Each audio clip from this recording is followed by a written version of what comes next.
प्रतियोगी परीक्षाओं और छात्र आंदोलन के मुद्दे पर पूर्व सांसद और राष्ट्रीय स्वाभिमान सेना आरएनएस के संस्थापक धनंजय सिंह की प्रतिक्रिया सामने आई है। धनंजय सिंह ने छात्रों की मांगों को स्वीकार करने के सरकार के फैसले का स्वागत करते हुए इसे लोकतंत्र की जीत बताया है।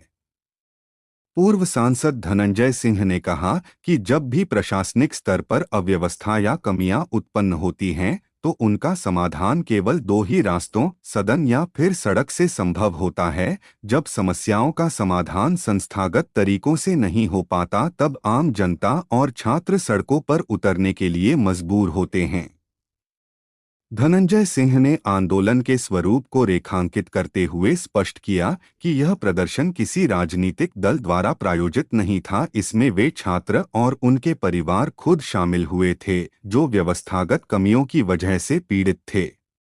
पेपर लीक और धांधली जैसी घटनाओं पर चिंता व्यक्त करते हुए पूर्व सांसद ने कहा, केवल इस्तीफे या शुरुआती कार्रवाइयों से समस्या का स्थायी समाधान नहीं होता। पूर्व में भी अधिकारियों पर एफआईआर दर्ज हुई, गिरफ्तारियां हुईं और जेल भेजा गया, लेकिन क्या घटनाएं रुकीं? इस तरह के मामलों में गहराई से विचार कर एक पारदर्शी परीक्षा प्रणाली विकसित करने की जरूरत है।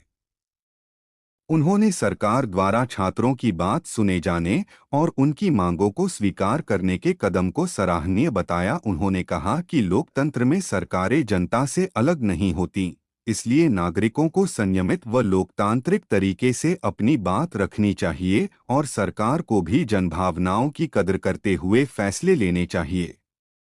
पूर्व सांसद धनंजय सिंह ने छात्र आंदोलन के सफल अंत पर प्रसन्नता जताई है और सरकार द्वारा छात्रों के सम्मान में लिए गए फैसले के लिए धन्यवाद ज्ञापन किया है।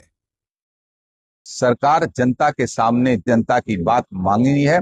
इस बात के लिए मैं सरकार को भी बधाई देता हूं कि जनता का सम्मान और इज्जत करते हुए और छात्रों नौजवानों की बात को माना है। किसी भी अव्यवस्था के खिलाफ या तो सदन है या फिर सड़क है। जब सदन के माध्यम से समाधान नहीं होगा तो जनता सड़क पे आती और छात्र आए, और उसका सरकार ने उसकी इज्जत करते हुए जो मांग थी उनकी, उस मांग को मांगा और रेजिग्नेशन लिया। सरकार को राज्यों के साथ केंद्र सरकार को बैठ के, मैंने पहले भी आपसे इस बात को कहा है, इस्तीफा या धर्मेंद्र प्रधान का इस्तीफा हो, इसकी गारंटी आप देंगे या छात्र दे देंगे या सरकार दे देगी कि आगे पर्चे लीक आउट नहीं होंगे? क्या ऐसा पहले कार्रवाई नहीं हुई? क्या पहले पर्चे आउट नहीं हुए? पहले तमाम अधिकारी लोग पकड़े गए, जेल भेजे गए, जिन एजेंसियों को काम मिलते उनके खिलाफ एफआईआर वो भी जेल गए।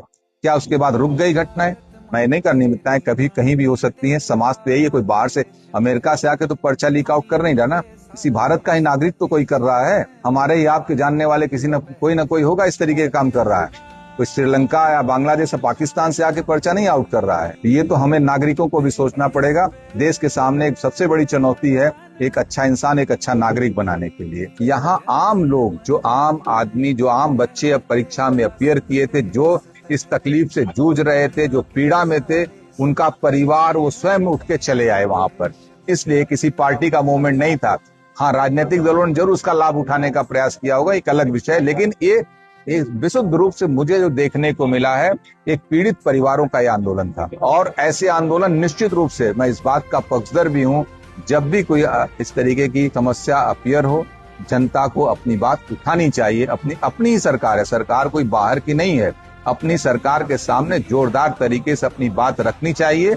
और ये भी मैं बात कहूँगा, सरकार कोई बात सुननी चाहिए, जनता को अपनी बात संयम में रखना चाहिए। लोकतांत्रिक देश है, लोकतांत्रिक तरीके से रखना चाहिए और सरकार को भी लोकतांत्रिक तरीके से इन समस्याओं को डील करना है। और छिटपुट घटनाओं से, लेकिन अंत भला तो सब भला। सरकार जनता के सामने झुकी है, जनता की बात मांगनी है। इस बात के लिए मैं सरकार को भी बधाई देता हूं कि जनता का सम्मान और इज्जत करते हुए और छात्रों नौजवानों की बात को माना है और हमेशा उस जनमानस की, जनभावनाओं की कद्र किया है सरकार ने। बहुत बहुत धन्यवाद।